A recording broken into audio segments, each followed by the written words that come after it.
Gesteco, sostenibilità in circolazione, un impegno del gruppo Luci. Gesteco vi invita all'ascolto di Economai FVG.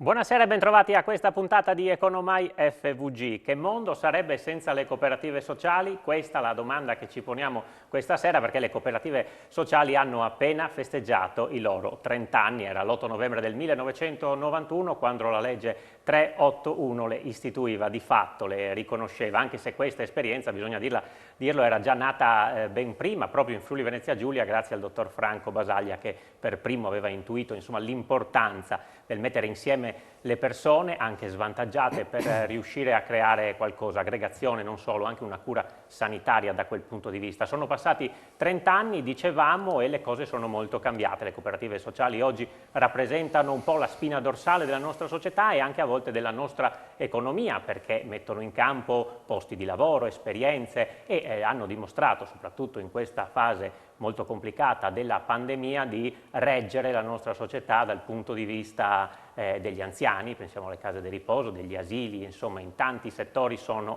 presenti. Allora di questo parleremo, faremo una piccola cavalcata di questi 30 anni fino ad arrivare ai giorni nostri, dando anche uno sguardo al futuro. Lo faremo con alcuni ospiti che sono in studio con me stasera e vedendo anche delle esperienze che ci racconteranno loro, che pure siamo andati a testare sul campo. Allora io do il benvenuto questa sera a Luca Fontana, che è il presidente regionale di Federsolidarietà, la federazione che riunisce le coop sociali aderenti a Confcooperative, che è anche presidente di una cooperativa sociale, la TL di Fiumicello. Buonasera Fontana.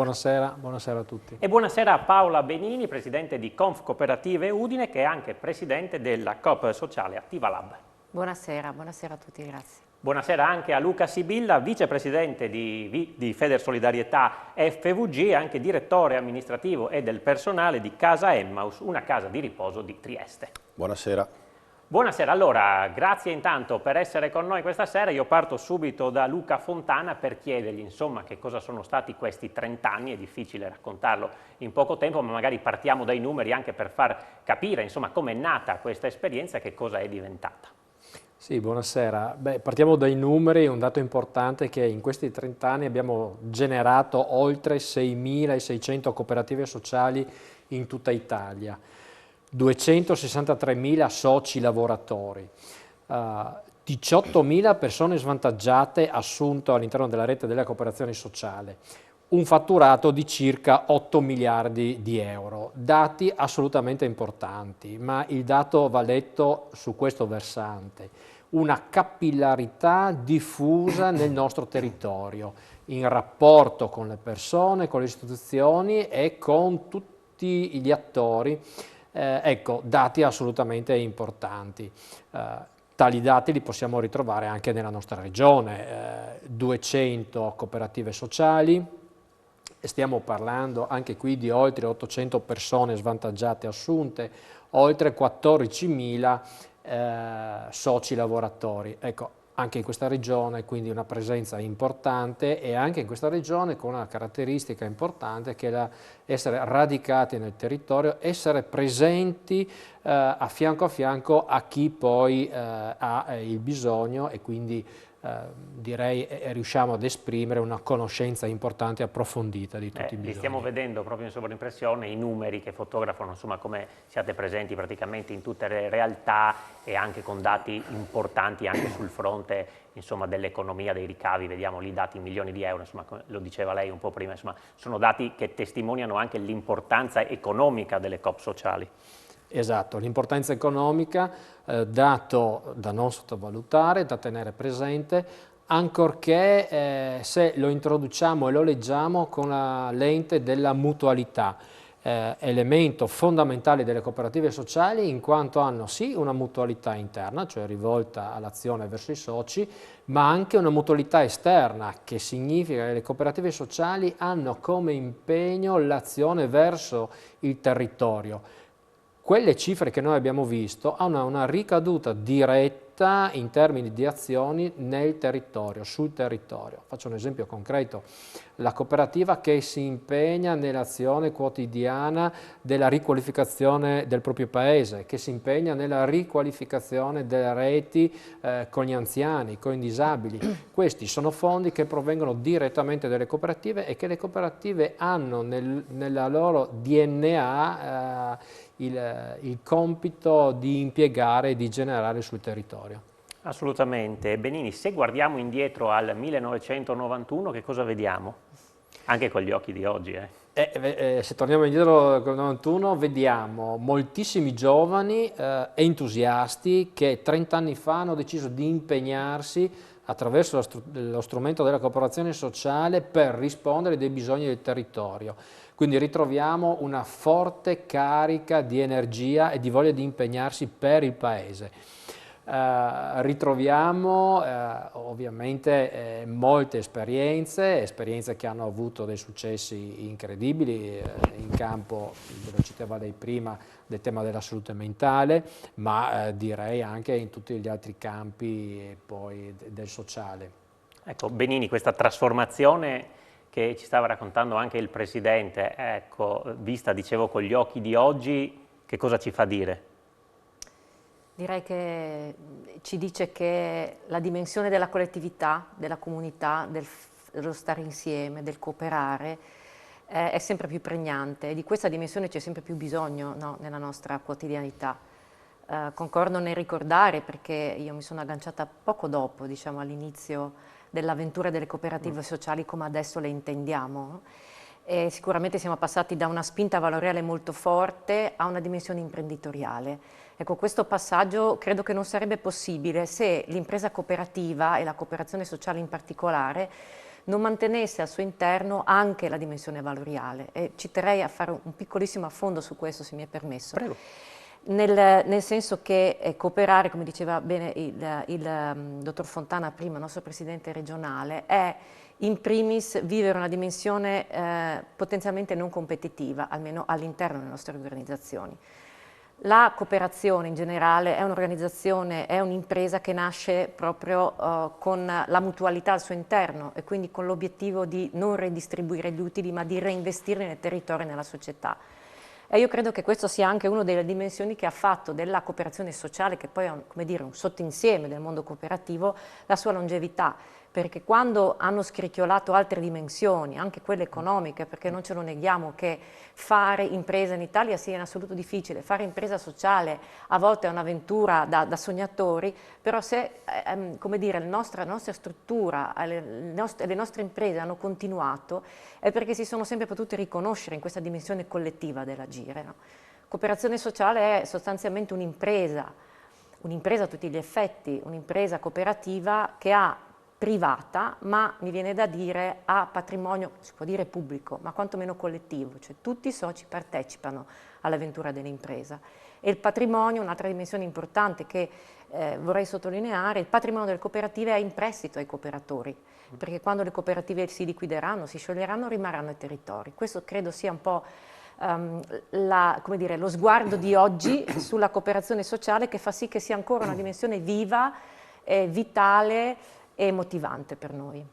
Sibilla, lei è di Trieste, io non posso non chiederle, visto che tutto un po' è partito da Basaglia, insomma, come si vive anche lì questa eredità di fatto che lui ha consegnato? Beh, la cooperazione a Trieste è molto presente, al di là della psichiatria e quindi con le prime sperimentazioni di Basaglia, è presente in tutti i contesti che vanno dal campo educativo, scolastico, alla gestione di case di riposo, a centri d'uni per anziani, al mondo della disabilità. Negli anni la cooperazione ha mantenuto, come anche negli altri territori, ha mantenuto vivo un po' il mandato, cioè noi della cooperazione cerchiamo di intercettare un po' i bisogni sociali, i bisogni sociosanitari che sono presenti sul territorio e di provare a dare una risposta. Lo dobbiamo fare, lo facciamo in modo imprenditoriale, perché ci dobbiamo confrontare comunque con il territorio o con altri soggetti, e dobbiamo crescere sulla parte manageriale, ma lo facciamo senza fine di lucro, quindi alla fine tutto ciò che emerge anche da quelli che possono essere poi bilanci, eccetera, viene reinvestito a beneficio della collettività. Anche a Trieste è molto forte e presente la cooperazione sociale e auspichiamo lo potrà essere anche in futuro. Ci sono stati anche dei progetti molto interessanti nati da cooperative come il recupero per esempio dell'Ausonia a beneficio della società o anche altri interventi. Allora, cominciamo anche a entrare insomma, nel vivo facendovi vedere degli esempi concreti. Quello che vi mostriamo adesso è il caso del Piccolo Principe, che è un centro socio-occupazionale della cooperativa appunto di Casarsa, che è un centro diurno per disabili adulti. Ecco, vediamo che cosa succede lì.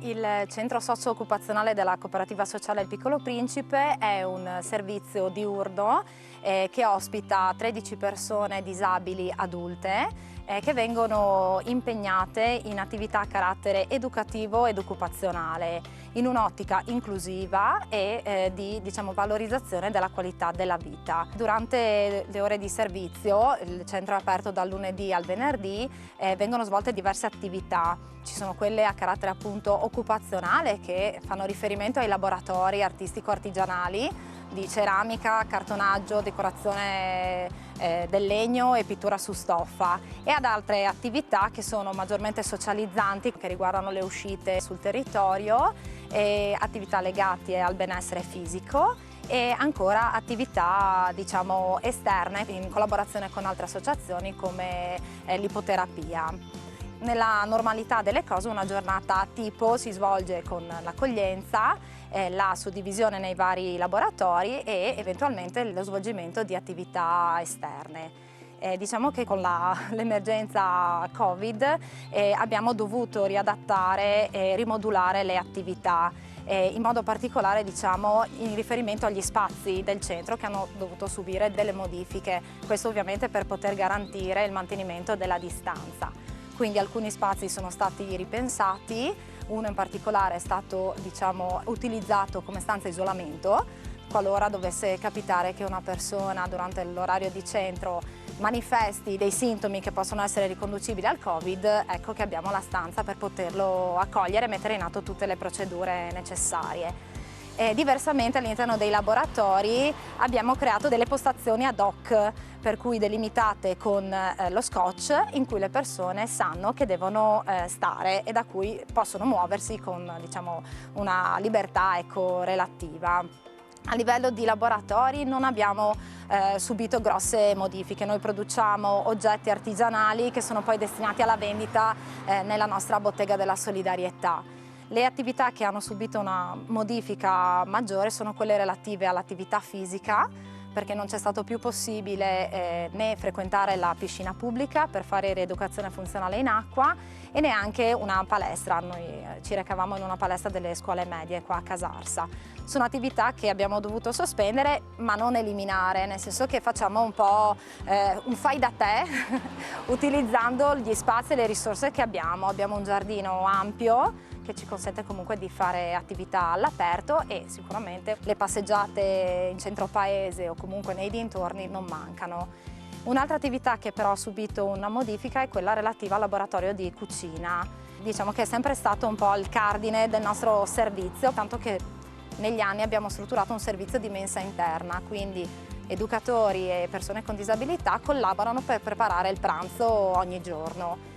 In questo senso le mansioni destinate alle persone sono cambiate perché ovviamente nel rispetto delle norme sono stati mantenuti quei compiti ad esempio di sparecchiatura, di preparazione di quei cibi che poi verranno cotti. In generale poi il servizio ha dovuto subire una riduzione di orario e questo per consentire nell'ultima ora di sanificare tutti gli spazi.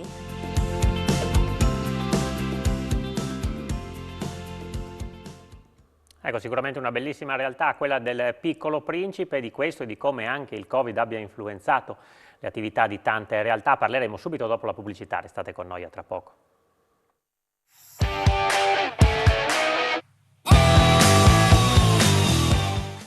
Di nuovo insieme con Economai FVG parliamo di Coop Sociali da 30 e lode, come abbiamo titolato questa trasmissione, proprio per celebrare i 30 anni della loro nascita. Abbiamo visto prima della pubblicità il servizio sulla cooperativa Il Piccolo Principe e su quanto sia importante anche per persone disabili riuscire a trovare uno sfogo, un appiglio, una vita diciamo anche più completa proprio grazie alle coop sociali, e abbiamo visto anche però come il Covid ha impattato, Presidente Fontana, sulle attività di queste realtà, che però hanno tenuto, pur dovendo rinunciare a magari quell'ora in più o quell'attività in più come la cucina in quel caso.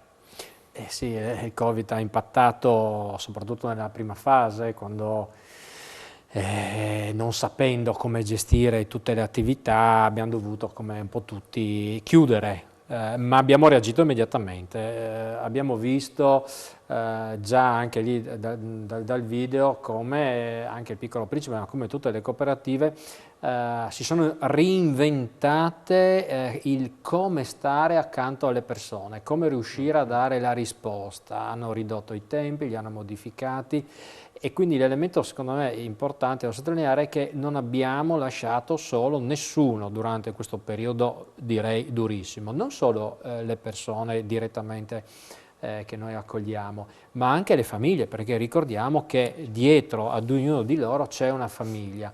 Siamo riusciti, qui abbiamo visto il tema della disabilità, ma posso portare anche il tema della salute mentale, posso portare il tema degli anziani. Siamo stati noi ad andare a casa direttamente, certamente con tutte le precauzioni necessarie del periodo, ma non abbiamo lasciato a casa nessuno, col contatto visivo, col contatto telefonico, per fortuna anche con il contatto con i nuovi mezzi video, e questo è stato un elemento fondamentale di benessere per le persone, e abbiamo aiutato il sistema a reggere questa onda d'urto che si chiama Covid. Assolutamente sì. Benini, per quanto riguarda voi, insomma anche Attiva Lab, la vostra cooperativa, insomma, che cos'è e come ha affrontato questo periodo?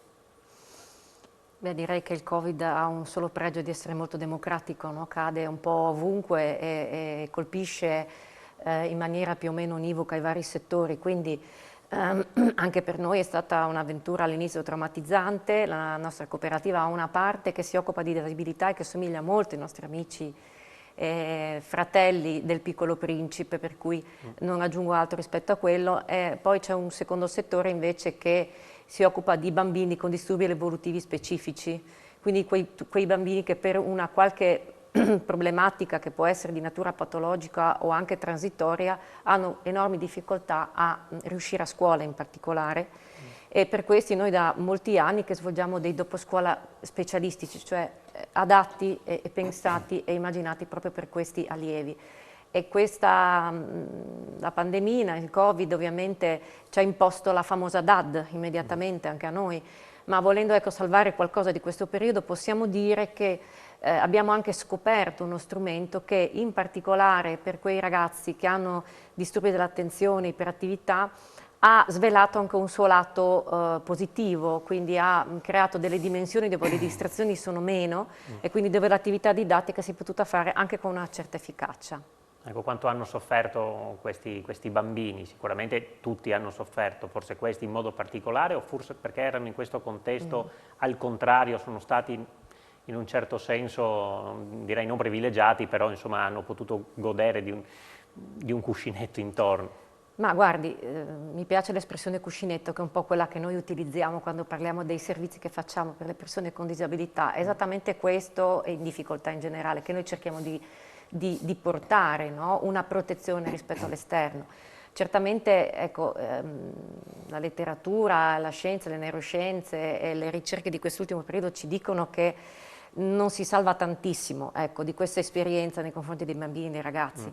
I casi di isolamento sociale sono in crescita, sono drammatici, la crisi dell'adolescenza è evidente, e quindi se già l'adolescenza qualcuno la definisce una patologia, no, di per sé, possiamo immaginare quanto è difficile viverla in questo momento. Noi certamente abbiamo fatto tutto il possibile per sfondare questo muro di isolamento che comunque c'è stato e in parte ancora c'è. E se i ragazzi e i bambini hanno sofferto, di sicuro gli anziani non sono stati da meno, perché sono stati colpiti oltre che nell'aspetto morale, se possiamo dire così, anche nell'aspetto fisico, perché naturalmente più fragili e più colpiti anche dal Covid.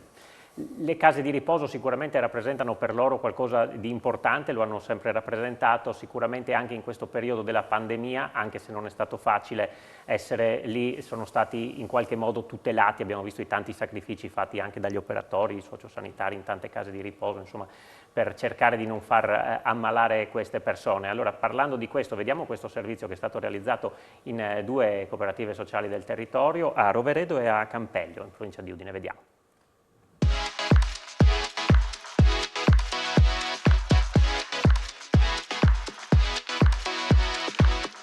Cooperativa Phoenix si occupa di anziani autosufficienti, quindi offre un servizio residenziale per anziani autosufficienti sul territorio. Qui siamo a Roveredo in Piano, ma opera anche nei dintorni, Pordenone, Aviano e anche fuori regione. I nostri servizi riguardano la residenzialità dell'ospite nelle nostre strutture sulle 24 ore e noi ci occupiamo di garantire la massima assistenza e l'organizzazione della giornata delle persone che si rivolgono a noi.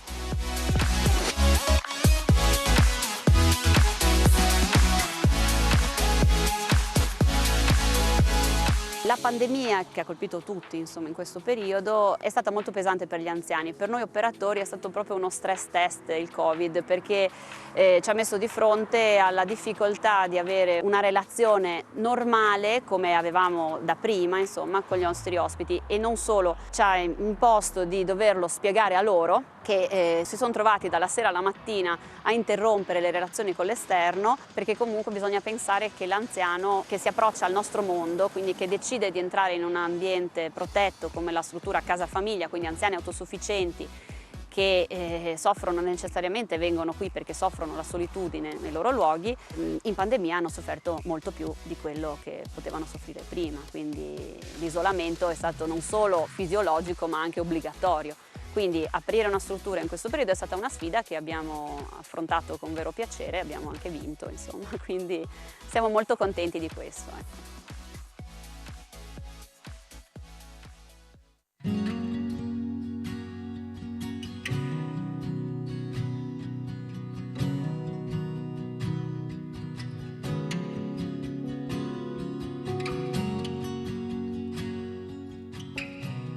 Siamo qui a Campeggio di Faedis, la struttura che vedete è una struttura che noi gestiamo da una ventina di anni, una struttura che a seguito della riclassificazione delle strutture del DGR 144-2015 ha preso il nome di struttura per anziani non autosufficienti livello base, il che vuol dire che è adatta ad ospitare ospiti anziani che hanno profili che la disciplina definisce in C ed E, quindi con complessità assistenziali non gravi, non importanti. E questo ci consente, anche rispetto a quella che è la logistica, gli spazi di cui siamo a disposizione, di poter garantire quello che è il mantenimento delle capacità funzionali residue dagli ospiti, appunto approfittando anche soprattutto delle belle stagioni e coinvolgendo nelle varie attività che la cooperativa organizza nel corso dell'anno.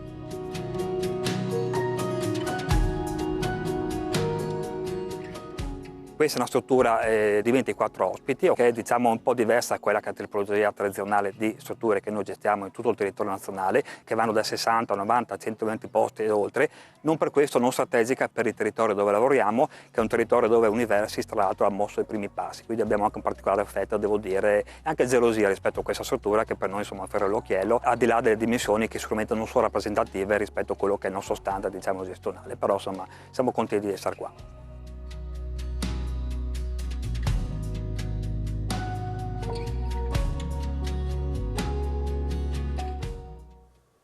Sì, anche queste due bellissime realtà. Sibilla, lei che in casa di riposo ci lavora, dobbiamo fare i conti di nuovo con il virus che sta tornando purtroppo nelle case di riposo, molti anziani stanno attendendo la terza dose, qualcuno ha già cominciato a farla, però purtroppo bisogna ricontare i contagi. Questi ultimi mesi sono stati sicuramente nelle case di riposo vissuti sempre con le antenne dritte, ecco, si ritorna un po' a quel sentire. Sì, ha detto giustamente, allora bisogna stare molto attenti a sottostimare ciò che il Covid è oggi e ciò che potrebbe essere in futuro. Le case di riposo, mi permetta un ragionamento un po' articolato, sì, nel 2020 è stato qualcosa di disumano, e io vorrei sottolineare il termine disumano, perché a volte noi ci abituiamo alle parole, a contare i morti e non ci accorgiamo delle cose che ci accadono, ma gestire il Covid nel 2020 dentro le case di riposo è stato disumano. Lo è stato per gli anziani, prima di tutto, che sono le persone più fragili, che di punto in bianco si sono trovate senza avere gli affetti, ma anche senza quel contatto fisico di affetto, un bacio, una carezza, cioè il personale ha dovuto tenere le distanze per evitare contagi, quindi immaginiamo il dramma di questa situazione. In secondo luogo le famiglie che si sono trovate chiaramente fuori, e in terzo luogo dobbiamo dirlo perché si è detto poco, cioè il personale delle case di riposo ha permesso di dare un'assistenza nonostante il Covid in maniera direi eroica, nel senso che alla fine pensiamo agli operatori, agli infermieri, c'era qualcuno che si ammalava, qualcuno che è andato a lavorare lasciando a casa la famiglia, c'è qualcuno che non ha visto i figli piccoli per 2 mesi perché magari è andato a vivere da un'altra parte per evitare di portare il rischio di contagio a casa, cioè non dimentichiamo queste cose, non possiamo dimenticarle. Ecco, immaginate lavorare 12-18 ore al giorno con tute gialle, pesantissime, perché quello era l'unico strumento all'epoca magari per evitare che il contagio si diffondesse. Allora il personale delle case di riposo, chi è stato in reparto, ha patito molto e ha dato un contributo fondamentale, gli dobbiamo veramente dare una riconoscenza enorme, enorme. Ne abbiamo fatto troppo poco in questo senso. Oggi il virus sta ritornando nelle case di riposo, nell'RSA, è una conseguenza logica del fatto che gira di più nella società, gira di più soprattutto nelle strutture ospedaliere, è tutto a cascata, è un effetto. L'effetto probabilmente è meno pesante dal punto di vista sanitario perché in effetti il vaccino sta facendo, che ne dica qualcuno, oggi possiamo vedere nelle strutture dove ci sono i contagi che gli effetti dal punto di vista sanitario sono molto, molto inferiori rispetto a quello che era l'anno scorso. Auspichiamo in questo senso veramente, io auspico una presa di responsabilità di tutti, perché qui dobbiamo uscirne tutti insieme, ne usciamo un po'. Allora, noi del Friuli Venezia Giulia abbiamo avuto esperienze importanti, no? Cioè il terremoto, io sono nato a Gemona, quindi è un'esperienza dove non ne siamo usciti perché c'è stato un grande impatto di solidarietà, di altruismo. Ecco, allora il vaccino, prendere delle misure di precauzione sono per gli altri, non sono per noi stessi. Allora noi dobbiamo guardare gli anziani, guardarci noi dentro e fare un atto d'amore nei loro confronti. È quello il vaccino, non è una tutela per noi. Sicuramente ha detto delle belle parole, la fermo perché ci dobbiamo andare in pubblicità, ci fermiamo un attimo poi torniamo a parlare con lei di case di riposo, tra poco.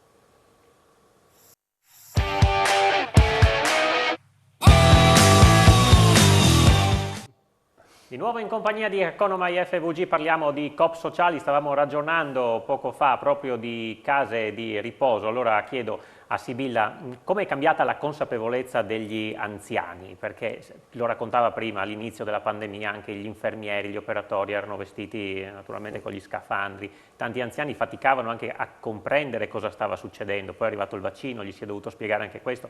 Oggi qual è il grado di consapevolezza che c'è da parte degli ospiti rispetto alla pandemia?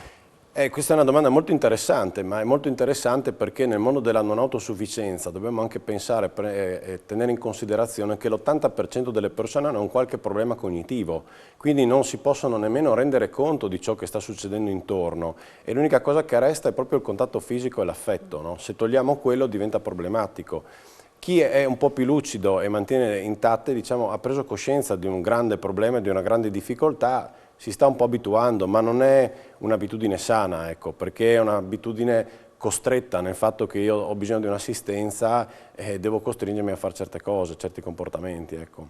Ecco, per chiudere anche sul tema case di riposo, a livello di personale come siamo? Sappiamo che sono in atto anche delle sospensioni da parte di infermieri che hanno deciso di non vaccinarsi, insomma del personale sanitario e questo naturalmente va a ricadere anche sulle case di riposo, su altre strutture ospedaliere e quant'altro. Ecco, sul fronte case di riposo si sente questa mancanza di personale, insomma ce ne sarebbe grande bisogno, si fatica a trovare. Sì, allora diciamo che soprattutto c'è una situazione, e anche qui uso un termine che non vorrei, che deve avere il termine che stiamo usando, è una situazione drammatica sul personale infermieristico. Allora c'è sempre stata una tensione sul territorio a poter reperire, diciamo, personale infermieristico adeguato ai bisogni. Da 1 anno e mezzo è sostanzialmente impossibile trovare personale infermieristico. È un invito anche questo, anche agli infermieri che non sono vaccinati, di dare il loro contributo perché serve. c'è poco da fare. In questo momento quella situazione lì sta mettendo in ginocchio tante strutture, ci sono strutture ma anche attività che hanno dovuto ridurre o chiudere anche dei reparti o delle strutture intere perché non ce la facevano a trovare personale infermieristico. Qui serve una forte scelta politica di investimento nei prossimi anni che ci dia respiro, ci vorranno 2 o 3 anni ma veramente qui è importante che ci diamo da fare. Ecco, toccheremo anche questo argomento più avanti perché sicuramente i fondi a disposizione ci dovrebbero essere, bisognerà saperli utilizzare bene, però prima con Paola Benini volevo parlare un po' delle quote rosa nelle coop sociali. Sappiamo che insomma tanta parte è formata dalle donne e sono loro che in questo caso tengono insomma dritta la barra, anche nella pandemia. Sì, ecco, le cooperative sociali purtroppo fanno eccezione, no, rispetto al panorama dell'impresa in Italia, perché sono sicuramente uno dei contesti in cui la presenza femminile è maggiore in percentuale. Questo naturalmente è dovuto dal fatto che, se parliamo in particolare della cooperazione sociale di tipo A, quella che è un po' più oggetto, no, del nostro disquisire questa sera, parliamo ovviamente di settori dove vige il tema della cura. E quindi a torto a ragione la cura è più facilmente, come dire, scelta come attitudine esistenziale, come attitudine professionale dalle donne. Questo però, faccio un brevissimo inciso su questi aspetti, questo però non ci deve far sorridere eccessivamente dal punto di vista della presenza femminile nel posto di lavoro, nel senso che poi purtroppo anche nelle cooperative sociali quando saliamo, diciamo così, nella stanza dei bottoni, per così dire, la presenza delle donne scende potentemente sotto il 50%, diciamo che le dirigenti, cooperatrici nel settore delle cooperative sociali sono circa il 17%, quindi questo ci deve far pensare agli aspetti che questa sera non trattiamo ma che insomma in qualche modo è sempre opportuno tenere sotto la lente di ingrandimento. Diciamo che c'è anche forse una maggiore sensibilità nelle donne nell'avvicinarsi a questo tipo di professione forse. Sì, gli argomenti sarebbero tanti, no? C'è, come dire, una storia, un'intera storia dell'umanità che ha, come dire, accreditato alla donna la dimensione della cura. Ecco, su questo aspetto la divisione delle professioni ancora rispecchia un po' un'antica storia, no?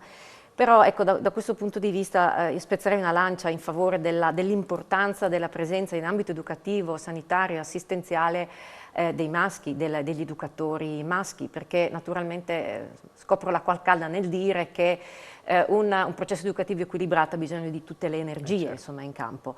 Rimane comunque un problema, rimane il problema del reperimento sul mercato, come diceva la collega Sibilla prima, sicuramente degli infermieri, ma anche del personale educativo in questo momento, perché siamo reduci da una riforma molto importante, la cosiddetta legge Iori, che ha, diciamo, finalmente anche dato un'autorevolezza e un grosso significato al lavoro dell'educatore e delle educatrici, codificandolo anche dal punto di vista della formazione professionale.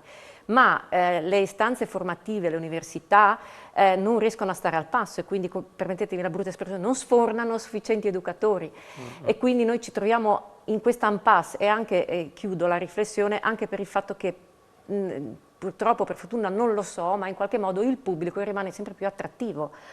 E quindi spesso poi subiamo anche, credo che mi diano ragione i colleghi, subiamo anche dei momenti di grandissima difficoltà quando si aprono i concorsi pubblici e quindi dopo una vita, certo, che noi formiamo le persone le vediamo fare altre scelte di tipo professionale. Assolutamente, vale anche un po' il discorso delle case di riposo dove si è visto in alcuni casi che gli infermieri che lavoravano lì attratti dai concorsi pubblici della nostra sanità hanno preso e se ne sono andati giustamente dal loro punto di vista, contratti magari anche maggiori, infatti qualche casa di riposo sta pensando anche di adeguare, diciamo, gli standard. Voltiamo pagina facendovi vedere questo filmato, riguarda la cooperativa futura di San Vito al Tagliamento e questo filmato è stato realizzato, insomma, sul tema della convenzione tra la cooperativa sociale e quelle aziende profit che, insomma, hanno bisogno anche di avere diciamo, quella parte di obblighi di inserimento di lavoratori svantaggiati. Allora vediamo questa realtà di San Vito.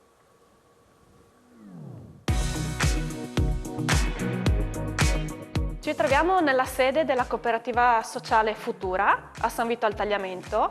La nostra cooperativa sociale ha 2 sedi, una dedicata alle attività di inserimento lavorativo e una dedicata alle attività di servizi alla persona. La nostra cooperativa sociale è attiva dal 1989 e conta ad oggi 74 soci. Questi soci sono sia soci volontari che soci lavoratori e come personale vengono impiegate persone con disabilità o svantaggio sociale proprio per inserirle all'interno di percorsi lavorativi e percorsi di autonomia sociale e personale. Le nostre attività sono suddivise principalmente in queste due sedi perché sono due sedi con caratteristiche differenti. Una proprio è confortevole e dedicata a quelli che sono i percorsi di autonomia, quindi attraverso attività di musicoterapia, attività laboratoriali, attività artistiche, mentre l'altra sede, che è improntata sull'inserimento lavorativo, è strutturata come qualsiasi impresa che si occupa proprio di confezionamenti e assemblaggi meccanici ed elettromeccanici. In particolare noi ci troviamo nella Factory, che è la sede dedicata proprio all'inserimento lavorativo, in cui la struttura è organizzata per favorire proprio l'attività di persone che hanno disabilità fisica o disabilità mentale. Come è strutturata la sede? La sede prevede proprio un reparto produttivo dove vengono inserite le persone in diverse tipologie di lavorazioni. Lavorazioni che possono partire dal confezionamento di piccoli kit o di piccoli assemblaggi che poi vengono utilizzati nel mondo dell'arredamento, nel mondo meccanico, nel mondo delle macchine agricole, però anche componenti molto più importanti e particolari che vengono assiemati su disegno. Come funzionano i lavori? Noi lavoriamo conto terzi, quindi principalmente ci sono delle aziende del territorio che ci affidano delle commesse. Questo ci permette anche di attivare delle collaborazioni tripartite, il cosiddetto ex articolo 14, che ci permettono di far sì che l'azienda possa assolvere all'obbligo di copertura di personale svantaggiato affidando alla cooperativa delle commesse che servono a far sì che la cooperativa possa assumere una persona con svantaggio sociale e che possa quindi dare la possibilità a questa persona di lavorare all'interno della cooperativa, favorendo poi quello che è la produzione di articoli e di particolari che vengono utilizzati poi all'interno dell'azienda. In questo modo viene stabilito un accordo tripartito tra Regione Friuli Venezia Giulia, cooperativa sociale e impresa per far sì che venga creato un circolo virtuoso che permetta all'azienda di produrre dei pezzi, di assolvere i propri obblighi, però facendolo attraverso una struttura che è nata ed è stata creata proprio per gestire anche determinate disabilità. Eh sì, da una parte il sociale, dall'altra però anche un grande aiuto alla nostra economia, un supporto anche alle aziende del territorio. Ci fermiamo per l'ultima pubblicità, poi torniamo a parlare con i nostri ospiti anche di futuro, perché naturalmente bisogna anche guardare avanti. A tra poco.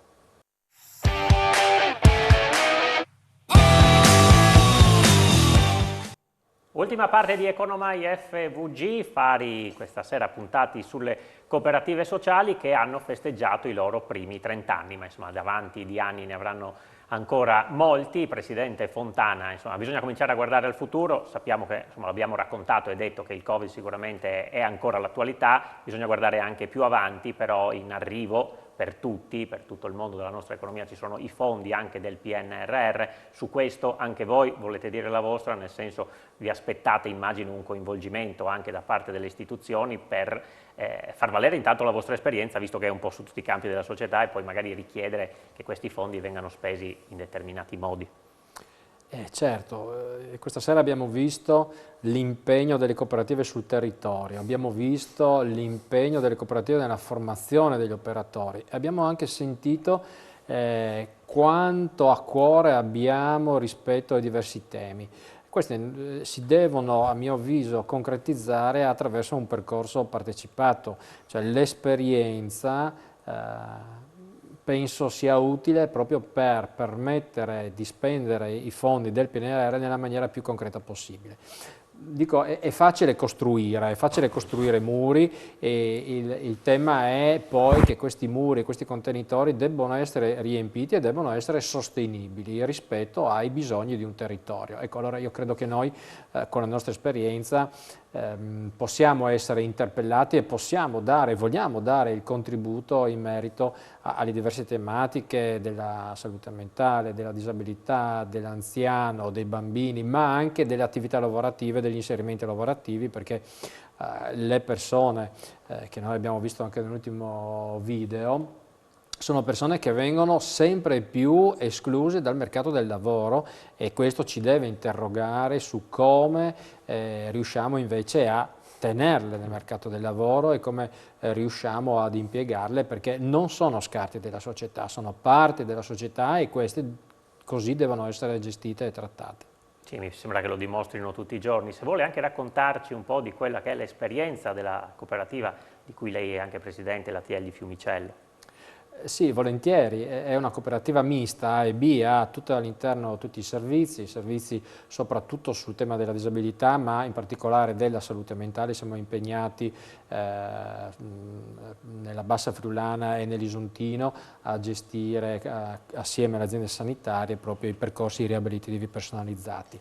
Quindi un tema di A ma anche un tema di B. Noi siamo riusciti a sviluppare in oltre 20 anni della nostra storia attività di B, abbiamo un'azienda agricola, abbiamo attività di grafica, abbiamo attività di stampa, abbiamo attività di piccole artigianate, abbiamo una sartoria, abbiamo una manutenzione di paralumi, insomma abbiamo la rigenerazione di computer, nonché la vendita anche di detersivi biologici. Uno potrebbe dire, beh, ma siete piuttosto schizofrenici. No, siamo riusciti a costruire delle attività lavorative quasi in maniera sartoriale rispetto ai bisogni e alle caratteristiche delle persone, e riuscendo a dare dignità e cercando nel nostro piccolo di far girare un'economia, perché poi questo esita in assunzioni o comunque in percorsi formativi, e do un dato di tipo sanitario. Con questi percorsi abbiamo meno ricoveri, meno di utilizzo di farmaci e miglior benessere psicologico. Allora voglio dire che il contributo lo stiamo dando, credo, in maniera importante noi e con tutto il sistema. Certo, se si sta meglio anche psicologicamente il nostro fisico ne guadagna. Benini, che soddisfazione c'è nel vedere gli occhi delle persone che sono coinvolte in queste cooperative? Insomma, di fatto siete un po' la loro famiglia, la loro vita, ecco. Sì, siamo la loro famiglia, la loro vita, e anche viceversa, loro sono la nostra famiglia e la nostra vita. Sono, direi, quel cesto di braccia per cui ci si alza al mattino, no? Come diceva un poeta, ovvero un po' la leva motivazionale più forte che fa sì che lavorare in cooperativa ci porti a spendere le nostre energie. La ringrazio di questa domanda, perché mi permette di mettere in evidenza che è uno scambio quello che accade in cooperativa sociale, in generale quello che accade in qualunque mondo del lavoro, cioè lo scambio fra esseri umani.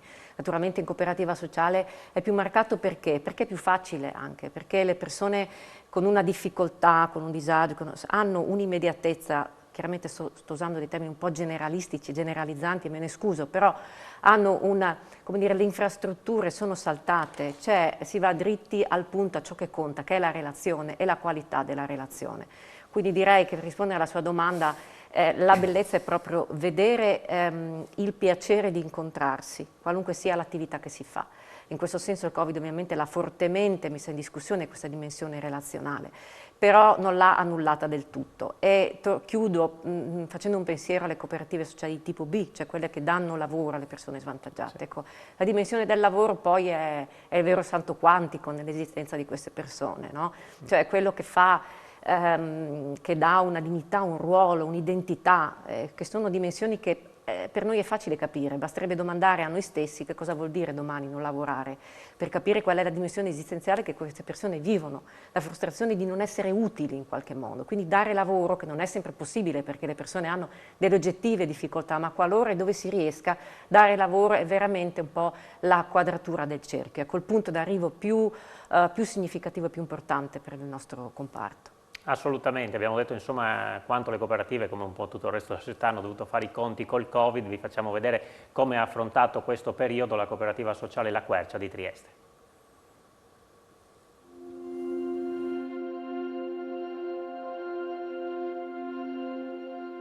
La cooperativa La Quercia, Trieste, nel momento in cui è uscita il primo DPCM relativo alla pandemia Covid-19, ha affrontato da subito quella che era l'emergenza per far sì che anche i servizi che improvvisamente sono stati chiusi, quindi tutti i servizi relativi ai servizi ausiliari all'interno delle scuole, i servizi educativi interni alle scuole, i servizi educativi territoriali rivolti a minori, disabili i centri diurni. Ci siamo attivati affinché comunque tutte le persone, tutti i nostri soci avessero a disposizione il FIS, il Fondo di Integrazione Salariale per i soci delle cooperative. Per cui i nostri soci, anche quelli appunto che sono rimasti a casa, non hanno avuto mai nessuna interruzione né di stipendio, perché noi abbiamo comunque anticipato in tutti i mesi quello che c'era da anticipare. È chiaro che la situazione si è presentata tragica in un primo momento, quindi reinventarsi un po' quello che era il nostro lavoro quotidiano, il mantenere dei contatti relazionali attraverso le varie possibilità anche telematiche. Abbiamo rivisto alcuni servizi educativi in teleconferenza, abbiamo mantenuto alcuni approcci anche con le famiglie, in particolare quelle famiglie più fragili. Poi via via, ovviamente con la collaborazione anche degli enti pubblici che hanno sostenuto un po' questi percorsi e con tutti i dispositivi previsti, quindi mascherine, i guanti, i gel di sanificazione, abbiamo messo a disposizione 2 convenzioni con 2 laboratori cittadini che permettono a tutti i soci che entrano in contatto con possibili persone che hanno contratto il virus di fare il tampone in attesa di eventuali richieste da parte di Asugi, che ha dei tempi ovviamente diversi da quelli che possiamo avere noi avendo le convenzioni. Queste convenzioni ovviamente e questi tamponi sono a carico della cooperativa, che ritiene comunque doveroso farlo nei confronti sia dei soci ma anche dei servizi che noi svolgiamo per la comunità. Siamo quasi in chiusura di trasmissione. Luca Sibilla, come si immagina le cooperative sociali tra 30 anni? Tra 30 anni mi immagino una cooperazione sociale che riesce ancora a intercettare i bisogni, ma che rispetto al passato, nel rapporto anche col mondo pubblico, con le istituzioni, riesca a costruire una vera partnership, partendo dalle competenze e dalle esperienze che abbiamo. A volte in questi ultimi anni la cooperazione sociale è stata vista come mero erogatore di servizi attraverso gli appalti, eccetera. È vero, quello è un percorso, ma crediamo che si possa fare un percorso anche di metterci insieme. Anche l'esperienza che noi abbiamo fatto con i centri diurni a Trieste, i centri diurni per gli anziani sono cresciuti grazie al contributo e alla sinergia fortissima con l'azienda sanitaria e con il nostro distretto. Quindi noi non possiamo immaginarci di stare staccati dal mondo pubblico, ma possiamo anche dare un contributo di collaborare nelle progettualità future per il benessere e per il bene dei cittadini. Sì, insomma dai, speriamo che anche il domani sia un po' più roseo di sicuro di quello che è il mondo attuale, ma insomma con la forza delle cooperative sociali sicuramente ci sarà una spinta in più da questo punto di vista. Grazie tante ai nostri ospiti Luca Sibilla, Paola Benini e Luca Fontana per essere stati con noi questa sera. Grazie tante anche a Marco Rossi e Adriano Del Fabbro di Confcooperative che ci hanno dato una mano con la realizzazione dei contributi esterni. Grazie anche a Francesco Snidero e Paolo Bassi in regia. Finisce qui questa puntata di Economai FVG, l'appuntamento è per giovedì prossimo. Grazie e buona serata.